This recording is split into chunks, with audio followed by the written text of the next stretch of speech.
باران رحمت میں آپ سبھی کو خوش آمدید۔ ہمارا یہ سیگمنٹ ہے جس میں ہمارے ساتھ علماء کرام ہوتے ہیں اور ان سے علم کی روشنی میں ہم بہت سارے سوال کرتے ہیں تاکہ ان کی علم کی روشنی کے ذریعے جو خوشبو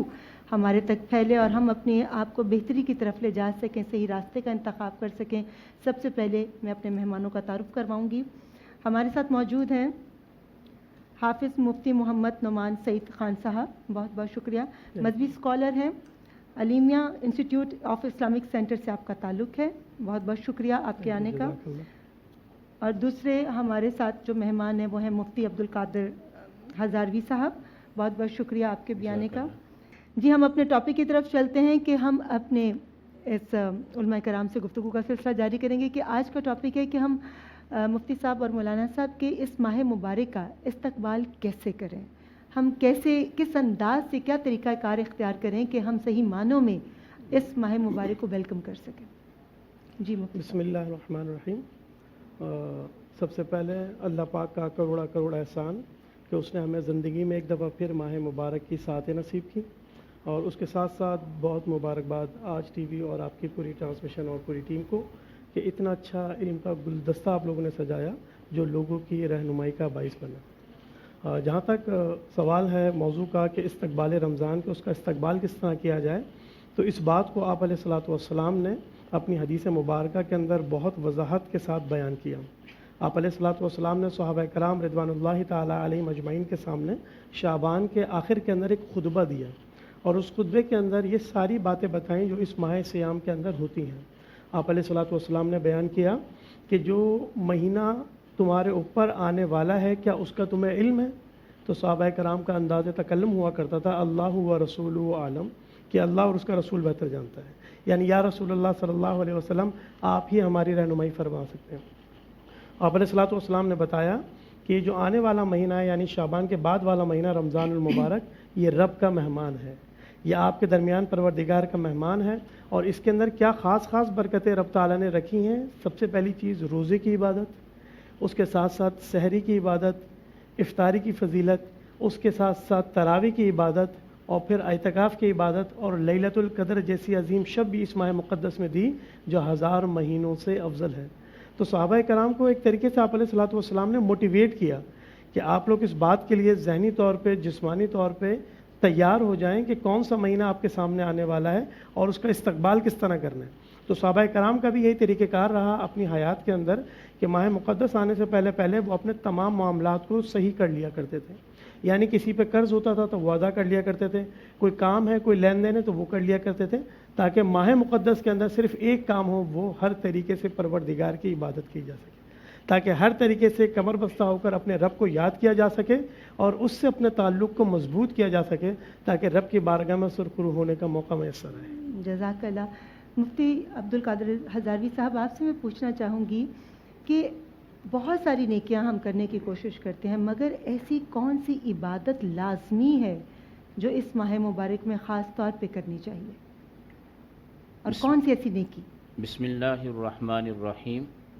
یا ایہا الذین آمنوا کتب علیکم الصیام کما کتب علی الذین من قبلکم لعلکم تتقون۔ صدق اللہ مولانا العظیم۔ صلی اللہ علی النبی الامی الرؤوف الرحیم وعلی آلہ واصحابہ وبارک وسلم۔ بہت شکریہ پروگرام کے اندر مدعو کرنے کا۔ جہاں تک آپ کے سوال کا تعلق ہے تو اس سوال کا جو جواب ہے وہ صحیح ابن حبان اور ابن خزیمہ کے اندر اور سورۃ المائدہ کے اندر موجود ہے۔ سرکار دو عالم صلی اللہ تعالی علیہ وسلم نے شعبان المعظم کے آخر میں جو خطبہ ارشاد فرمایا حضرت سلمان فارسی رضی اللہ تعالیٰ عنہ سے ہے، تو اس میں چند چیزوں کی طرف آپ علیہ السلام نے توجہ دلائی۔ پہلی بات تو یہ ہے کہ روزہ اللہ کا حکم ہے، یہ حقوق اللہ میں سے ہے، یہ تو ہم نے اللہ کا حق ادا کرنا ہے، مگر اس کے ساتھ ساتھ حقوق العباد کو بھی آپ علیہ السلام نے خوبصورتی کے ساتھ بیان فرمایا۔ مثلا اس خطبے کے اندر یہ آپ علیہ السلام نے فرمایا کہ رمضان المبارک کے اندر بندہ اپنے غلام پر تخفیف کرے، اس تخفیف کی وجہ سے اللہ تعالیٰ اس کی مغفرت بھی کرے گا اور جہنم سے آزاد بھی کر دے گا۔ وہ دور غلامی کا دور تھا، مگر آج ہمیں چاہیے کہ جو لوگ ہمارے ماتحت ہیں، ہمارے ملازمین ہیں، ہم ان کے اعزازیے کے اندر اضافہ کر دیں اور ان کی محنت کو رمضان المبارک کے اندر کم کر دیں، جو کہ اللہ کا مزاج بھی ہے۔ جس طرح کہ سرکار دو عالم صلی اللہ علیہ وسلم نے ارشاد یہ فرمایا، نیکی خاص طور پہ کرنی چاہیے۔ جی خاص طور پہ جس طرح کہ آپ علیہ الصلوۃ والسلام نے ارشاد فرمایا، رمضان المبارک کے اندر فرائض کو 70 گنا بڑھا دیا جاتا ہے۔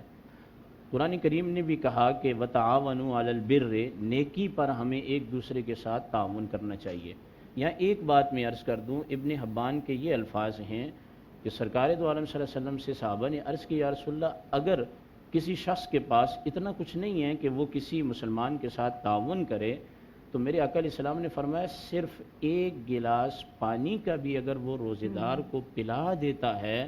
تو اس کی برکت سے اللہ تبارک و تعالی اسے یہ انعام عطا کرے گا کہ لیلۃ القدر کی رات جبریل امین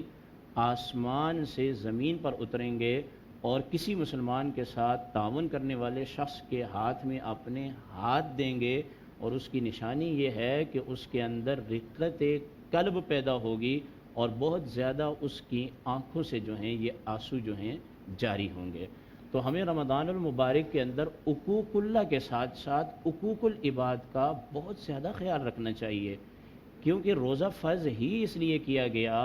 کہ جن لوگوں کے پاس امراء ہیں، کھاتے پیتے ہیں، وہ طلوع صادق سے لے کر غروب آفتاب تک اپنے آپ کو کھانے پینے اور حق زوجیت سے روک کے رکھیں، تو جب انہیں پیاس اور بھوک کا احساس ہوگا تو ان کا ذہن غرباء اور مساکین کی طرف منتقل ہوگا۔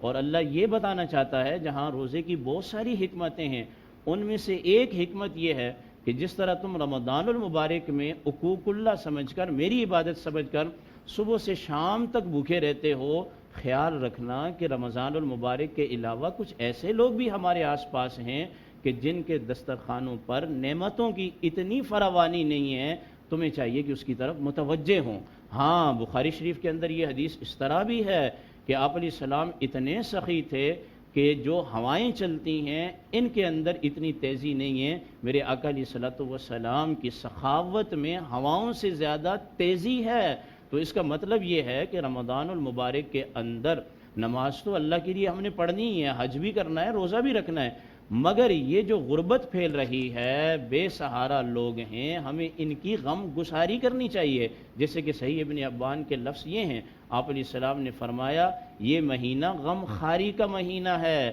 یہ مہینہ غم گساری کا مہینہ ہے، کہ سال کے 11 مہینے تم اپنے غم اٹھاتے ہو، تم اپنے لیے جیتے ہو، مگر ایک مہینے میں تمہاری پریکٹس اس طرح بھی کی جا رہی ہے کہ تم کسی کے لیے جیو، کسی کا غم اٹھاؤ اور کسی سے مشکلات کو دور کرو۔ اور ترمذی شریف کے اندر یہ روایت اس طرح سے ہے، آپ علیہ السلام نے فرمایا وہ بندہ جو کسی کے ساتھ تعاون کرتا ہے، مدد کرتا ہے، فرمایا جب بندہ ہے مومن اپنے مسلمان بھائی کی مدد کرتا رہتا ہے تو اللہ بھی اس کی مدد کرتا رہتا ہے۔ تو اب اپنے لیے کہ اللہ ہماری مدد فرمائے، ہمیں چاہیے کہ غرباء اور مساکین کی مدد کریں۔ اور یہ روایت بھی موجود ہے بخاری اور مسلم کے اندر، سرکار دو عالم صلی اللہ علیہ وسلم سے صحابہ نے عرض کی، یا رسول اللہ، آپ کے جانے کے بعد ہم آپ کو کہاں تلاش کریں؟ تو میرے آقا علیہ السلام نے فرمایا غرباء اور مساکین میں مجھے تلاش کرنا۔ اور ایک موقع پر یہ بھی فرمایا تمہیں جو دولت کی فراوانی دی جاتی ہے، نعمتیں دی جاتی ہیں، حقیقت میں یہ غرباء کی وجہ سے دی جاتی ہیں۔ اور یہاں یہ روایت بھی ہے ترمذی شریف کی کہ آپ علیہ السلام یوں دعا کرتے تھے، اللہم امیتنی مسکیناً، اللہم احیینی مسکیناً واحشرنی فی زمرۃ المساکین۔ اے اللہ مجھے مسکین رکھ، مجھے مسکینی کی حالت میں وفات دے، اور قیامت کے دن مجھے مساکین کے ساتھ اٹھا۔ اور مساکین کا معنی مفتی احمد یار خان نعیمی رحمت اللہ تعالی علیہ کہتے ہیں، مسکین کا یہ معنی نہیں ہے کہ اس کے پاس کھانے کو کچھ نہ ہو، مسکین کا ایک معنی یہ ہے کہ مسکین وہ ہوتا ہے جو کچھ نہ ہونے کے باوجود بھی اللہ کی ذات سے امید لگائے رکھتا ہے اور اپنے دل کو سکون اللہ کی ذات سے لیتا رہتا ہے۔ یہ مطلب ہے کہ آپ علیہ السلام یہ فرما رہے ہیں کہ اللہ مجھے ان میں رکھ کہ جن کے پاس اتنی فراوانی نہیں ہے مگر اس کے باوجود وہ تیرے لیے سجدہ کرتے ہیں، تیرے لیے روزہ رکھتے ہیں، تیرے لیے تراویحیں پڑھتے ہیں اور تیرے لیے نمازیں پڑھتے ہیں۔ سچ کہا، التحیات للہ والصلوات والطیبات، بندہ مومن کا خرچ کرنا بھی اللہ کے لیے ہے اور بندہ مومن کا نماز اور روزہ بھی اللہ کے لیے ہے۔ جزاک اللہ، بہت خوبصورت بات۔ اسی خوبصورت جواب کی روشنی میں میں آپ سے پوچھنا چاہوں گی مفتی صاحب کہ یہ بتائیے گا کہ ابھی جیسے انہوں نے کہا کہ آپ اپنی نیکیاں کر سکتے ہیں، آپ کو حسن سلوک کرنا چاہیے دوسروں کے ساتھ، مگر ہمارے معاشرے میں جو اتنا انتشار پھیل گیا ہے اپنے خادماؤں سے یا اپنے ورکرز کے ساتھ یا اپنے کام کرنے والوں کے ساتھ، تو اچھے اخلاق بہت دور کی بات ہے، ہم ایک دوسرے جو خون کے رشتے ہیں وہ بھی ایک دوسرے کی اس طرح سے اب عزت نہیں کرتے، احترام کہیں مفقود ہو گیا ہے۔ اس کی کیا وجہ ہے؟ جبکہ اس ماہ مبارک میں ہر بندہ اچھی بات کرنے کی کوشش کرتا ہے، اچھی بات سننے کی کوشش کرتا ہے، مگر ہمارے دلوں پر اس کا اثر کیوں نہیں ہوتا؟ آپ علیہ الصلوۃ والسلام نے اپنی سیرت طیبہ طاہرہ سے ان تمام باتوں کا جواب دیا، اور ان کی سیرت طیبہ طاہرہ اس طرح کہہ سکتے ہیں ایک یونیورسلٹی کی حیثیت رکھتی ہے کہ دنیا کا ہر شخص آپ علیہ الصلوۃ والسلام کی سیرت کو پڑھے اور اگر وہ چاہے تو وہ اس پہ عمل کر سکتا ہے۔ اس کی مثال عام طور پہ میں یوں دیا کرتا ہوں کہ فار ایگزامپل آپ کے ہاتھ میں اگر ڈائمنڈ ہے تو اس کو کسی بھی فارم میں اس کو گھمائے ہر طرف سے ریزز نکلیں گی۔ تو آپ علیہ الصلوۃ والسلام کی سیرت ایسے ہی ہے کہ جس گوشے کو آپ پڑھنا چاہیں گے وہ پورا کا پورا آپ کو گائیڈ کرے گا کہ کس طریقے سے زندگی کو بسر کرنا ہے۔ مفتی صاحب سوری قطع کلامی کی معافی چاہتی ہوں، تو یہی تو لمحہ فکریہ ہے کہ ہم اس نبی کی امتی ہیں جو خاتم النبیین ہے، اور اس کے باوجود ان کی امت ان کی کسی بھی بتائی ہوئی بات پر عمل پیرا نظر نہیں آتی۔ اس کا ریزن کیا ہے؟ اس کے پیچھے کیا وجوہات ہیں؟ کس کو قصوروار ٹھہرائیں گے؟ کون اپنے سر پہ الزام لینا چاہے گا، یا ہم کس کو الزام دیں؟ کس کی غلطی ہے؟ یہ بات تو ٹھیک ہے کہ الحمدللہ اللہ پاک نے ہمیں آپ علیہ الصلوۃ والسلام کی امت کے اندر پیدا کیا، یہ رب کا احسان ہے ہمارے اوپر، اور ہمارے لیے اعزاز کی بات یہ بھی ہے کہ ہم صاحب ایمان حضور علیہ الصلوۃ والسلام کی امتی، تو ہمارے لیے یہ بھی ضروری ہے کہ جب ہم اپنے آپ کو بیسٹ نیشن کہتے ہیں نا، کہ سب سے بیسٹ ہم ہیں کیونکہ ہمارے پاس سب سے بیسٹ بک ہے، that is holy Quran, the last messenger holy prophet peace be upon him ان کے فالوورز ہیں، تو ہمیں بیسٹ پرفارم کر کے بھی دکھانا پڑے گا، اپنے آپ کو دنیا میں منوانے کے لیے بیسٹ ایکشن کو بھی کر کے دکھانا پڑے گا، ہر اس عمل کو کرنا پڑے گا جس کا حکم آپ علیہ الصلوۃ والسلام نے اپنی سیرت سے دیا۔ اور جہاں تک بات ہے معاشرے کے اندر انتشار پھیل رہا ہے، تو اس کی بہت ساری وجوہات ہو سکتی ہیں، جس میں سے ایک ہم یہ ڈسکس کر سکتے ہیں کہ لوگوں کی دین سے دوری، لوگوں نے دین کو سمجھنا چھوڑ دیا، اس کو پڑھنا چھوڑ دیا، اس پر عمل کرنا چھوڑ دیا۔ ہم یہ دیکھتے ہیں ماہ مقدس کے اندر، ماہ رمضان المبارک میں کس طریقے سے نمازیوں کی تعداد بڑھ جاتی ہے رب کی رحمت سے۔ تو یہاں یہ پوچھنا مناسب ہے کیا نماز صرف رمضان کے لیے ہے، یا نماز کا تعلق صرف روزے سے ہے؟ نہیں، روزہ ایک الگ عبادت ہے اور نماز ایک الگ عبادت۔ تو لوگوں کو چاہیے کہ دین سیکھیں، لوگوں کے ساتھ خوش الہانی سے پیش آئیں اور اپنے خوش کردار سے، اچھے اخلاق سے لوگوں کو متاثر کریں تاکہ صحیح مسلمان ہونے کا ثبوت دے سکیں۔